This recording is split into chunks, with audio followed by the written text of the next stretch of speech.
Lo ha dicho varias veces el presidente López Obrador, sin seguridad no habrá transformación posible y los datos de violencia, de inseguridad, pues son todo menos alentadores. Parecería que en ese rubro no hay demasiados éxitos que vender. Sergio Sarmiento. Sergio. Manuel, siempre es un gusto. Gracias. Muy buenas noches. Buenas noches. Gracias, Alberto Deñé. Manuel, Alberto, buenas noches. Qué gusto por estar acá. Jorge Fernández Menéndez. Manuel, Sergio, Alberto, un placer. Gracias a los tres por estar acá. Pues están los números, más allá de los discursos, de las palabras, de las narrativas desde Palacio, ahí están los datos fríos, los datos duros y las realidades que se reflejan una y otra vez. Veíamos hoy esta masacre de policías en Guerrero, en Coyuca de Benítez. Veíamos hoy también este otro evento en el que mueren 5 personas en Michoacán. Es el pan de cada día, Sergio, la violencia. Las masacres que no son masacres, según el presidente de la República. El presidente tiene razón en algo, y es que sí ha habido una disminución del máximo de 36,000 homicidios por año que llegamos a tener en 2018 y 2019. Ha habido una reducción quizás de un 5, un 10% ya para el 2022 y hasta donde se puede ver en el 2023. Sin embargo, con la tendencia acumulada, como decía el reportaje que acabamos de escuchar, vamos a terminar por arriba de 200,000 en el sexenio de Enrique Peña Nieto, que había sido el más violento en términos de homicidios dolosos de toda la historia. Fueron 156,000. Esto quiere decir que va a concluir este sexenio con un incremento muy importante. Y que no se nos olvide otra cosa, ha habido también un aumento muy importante en el número de desaparecidos y debemos suponer que un porcentaje muy grande de estos desaparecidos han sido víctimas de homicidio doloso también.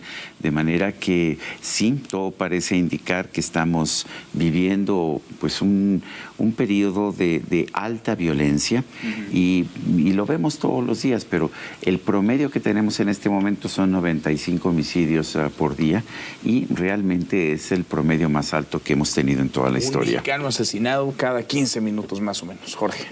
Los niveles, las tasas son altísimas. Hay ciertos niveles que, como dice Sergio, sí puedes tener una disminución de 5%, pero no afectan el panorama general, porque si uno ve desde 2018 hasta ahora prácticamente... Sí, las gráficas que presentan en la mañanera son así muy dramáticas, pero cuando uno va a los números reales es una reducción muy pequeña. De 36,000 a 32,000 al año. Sí, por eso. Entonces no tienes realmente, incluso a ver cómo termina este año.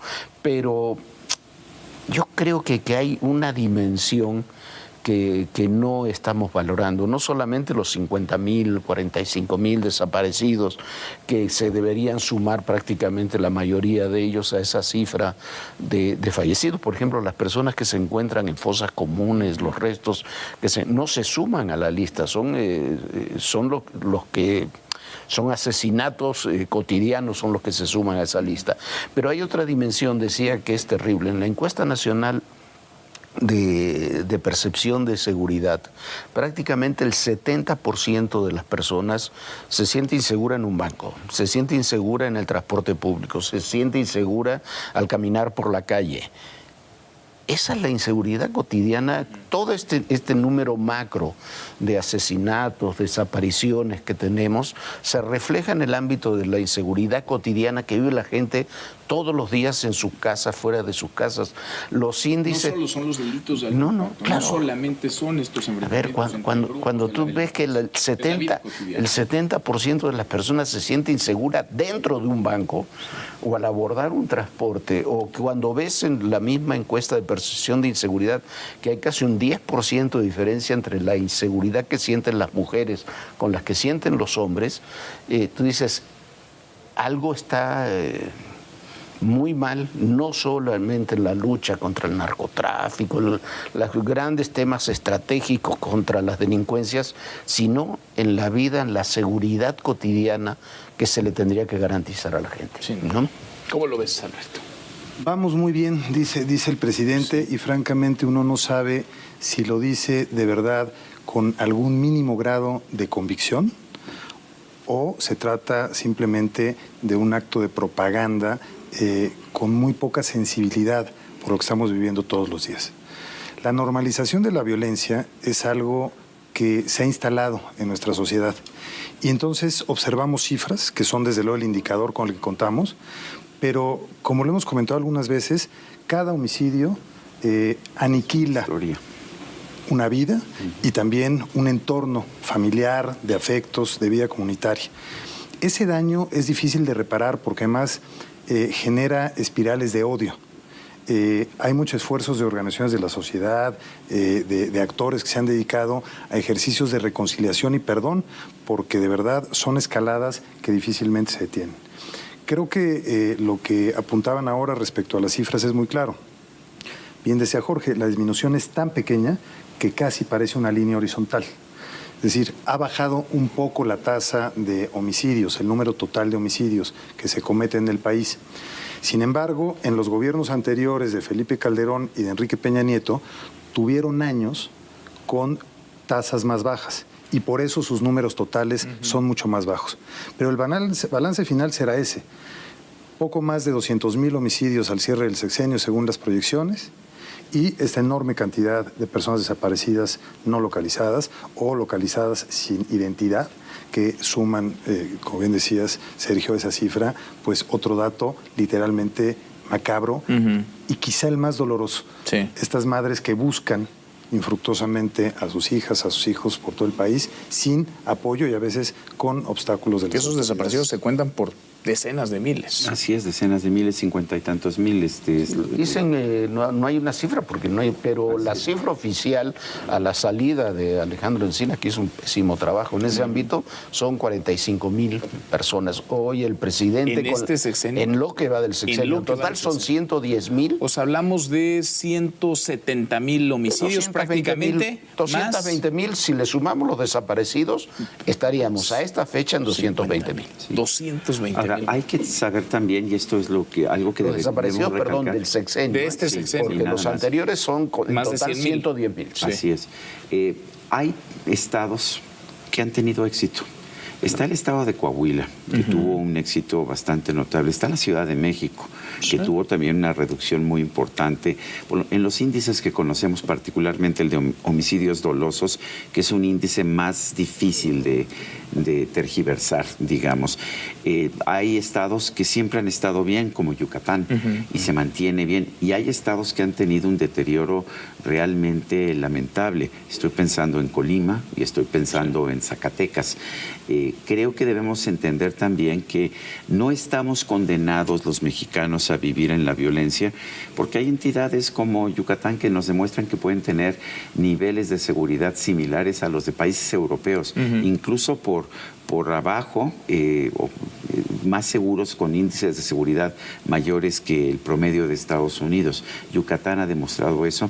Coahuila y la Ciudad de México demostraron que sí se puede reducir de forma significativa el nivel de homicidios, nada más que se requiere de un esfuerzo muy concentrado. Sobre todo, creo que tanto Ciudad de México como Coahuila han demostrado que se requiere del uso de cámaras de seguridad, se requiere el uso de tecnología. Y de inteligencia, ¿no? Inteligencia, lo que dices, cámaras. Y se requiere, si tú, estoy plenamente de acuerdo con eso, y hay otros ejemplos de avances muy notables que luego se perdieron.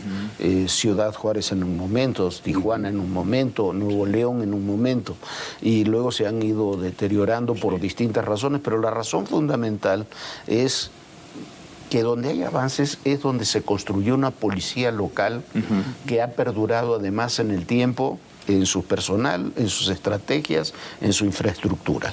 La Guardia Nacional no ha incidido, la presencia de Guardia Nacional no ha incidido en el tema de homicidios. No puede incidir. Ni siquiera es su fuero. O sea, no puede incidir. Yo estoy a favor de la Guardia Nacional, no tengo ningún problema con la Guardia Nacional, pero no puede incidir en lo que decíamos antes, en la seguridad cotidiana de la gente. Tú necesitas una policía. ¿Por qué el índice de percepción percepción, por ejemplo, que hablábamos de seguridad en la alcaldía Benito Juárez, aquí en la Ciudad de México, es 15% de inseguridad. Solamente el 15% de las personas se sienten inseguras. ¿Segura del país? Del país. Tú te vas a Fresnillo, Zacatecas, y es el 97%.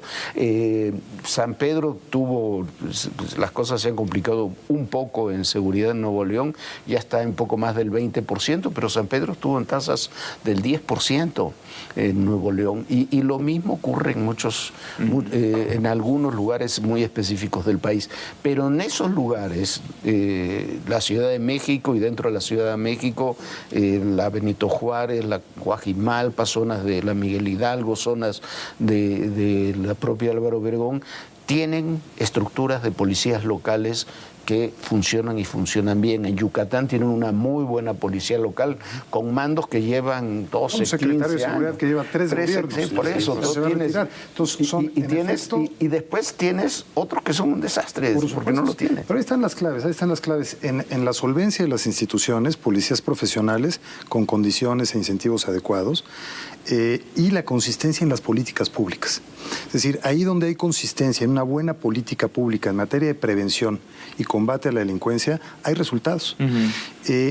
Aquí se abandonó el Programa Nacional de Prevención Social de Violencia y Delincuencia, y me parece que los británicos son los que mejor resultados han dado históricamente con ese tipo de programas, porque la población de más alto riesgo de incurrir en violencia y delincuencia la puedes identificar con relativa facilidad. Jóvenes a partir de los 15 años con deserción escolar, violencia intrafamiliar, adicción, pandilla, ahí tú tienes, digamos, un cóctel de condiciones para que incurran en violencia y delincuencia.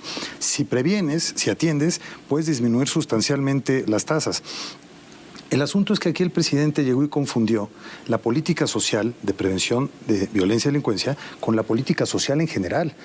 La social en general va a atender a los segmentos más pobres para generar bienestar, prosperidad. Se puede cuestionar. La de prevención social de violencia y delincuencia va a esos grupos muy específicos de manera focalizada que no y son sostenida. necesariamente los más pobres. Esa es una, Además, que esa es una cosa. El presidente está convencido de que los pobres son los criminales y que entonces para poder combatir el crimen tienes que darle dinero a las familias pobres. Lo que nos dice la experiencia y lo que nos dicen las estadísticas es que los criminales suelen ser jóvenes de clase media baja, pero sobre todo con disrupciones familiares. Eso es lo que nos dice la experiencia. Y en áreas urbanas. Y además urbanas, la pobreza, a ver, Guanajuato no es un estado pobre. No. Y es una catástrofe en seguridad. Sí, Colima no es un estado pobre, es una catástrofe en seguridad, y podemos hacer Tamaulipas recorridos. tampoco lo es. Tamaulipas es uno de los estados más ricos que tiene el país en muchos sentidos. Es más pobre. Baja California tampoco es pobre. O sea, si no vemos, está ligada a una cosa. No está ligada directamente, está ligada con otro fenómeno. La idea del presidente de que los pobres son criminales es un error. Son dos. Ese es un error, y el otro error, que es gravísimo, es identificar a los grupos criminales como grupos armados prácticamente y pensar que es una lucha del pueblo contra el pueblo. No, son criminales. Entonces, si no partimos lo decían muy bien ahora que señalaban el caso Coahuila y el caso Ciudad de México. A los criminales se les enfrentó. Claro. Es decir, a los criminales no se les dieron invita abrazos, diálogo, ni se les abraza, y tampoco fue necesario, por ejemplo, en la Ciudad de México poner a un general para manejar la seguridad. Lo que se buscó fue un policía profesional, un jefe de la policía que tenía experiencia en la Policía Federal y que llevaba toda su vida metido en esa responsabilidad. ¿Y qué hizo? Pues que llegó y entendió cuáles eran las medidas que había que tomar. Y que se coordinó muy bien con los militares. Yo creo que necesitamos a los militares en seguridad, pero nunca va a alcanzar. En la Ciudad de México no hemos visto presencia de militares ni militares. No, pero sí sirven para lo que sirven, para operativos muy concretos, para temas de inteligencia. Contra crimen organizado. Contra crimen organizado, bandas organizadas. Eso lo sabemos. Parece que no tenemos opción de momento, pero lo deseable es una muy buena policía civil. Es decir, la construcción local, con arraigo, la policía de proximidad, que ahí también hay muy buenas experiencias, que hay ese vínculo, ese arraigo con la comunidad. A mí me parece que esos tres componentes claves de la seguridad, que son la prevención del delito, una buena policía y un buen sistema de procuración de justicia, han sido desmontados, los tres, durante estos años recientes, de una manera absolutamente irresponsable que no se puede entender. Y ahí están los datos, ahí están los resultados. A ver, Es presupuesto, curioso. no hay en el presupuesto partida para policía, en el presupuesto federal, que Para hubo partidas mucha municipales. para policías municipales y locales. Para y profesionalizar, estatales. capacitar, Claro. equipar. Alguien que es un especialista, yo sé que ahora no está de moda el nombre, pero Alejandro Gertz Manero colaboró conmigo en mis programas de radio como analista de seguridad pública durante mucho tiempo. Había sido secretario de Seguridad de la Ciudad de México con Cuauhtémoc Cárdenas y después secretario de Seguridad Federal con Vicente Fox, uno del PRD de izquierda y el otro pues del Partido Acción Nacional. Y él siempre insistía, a ver, hay 300,000 policías municipales, no vamos a poder crear una fuerza federal de esa magnitud. Lo que tenemos que hacer es trabajar con las policías municipales, esa es la principal responsabilidad. Y tenía razón. Tenía razón. Ojalá se haga, ojalá. Sergio, gracias, Alberto, gracias, Jorge. Hasta mañana, pásala bien.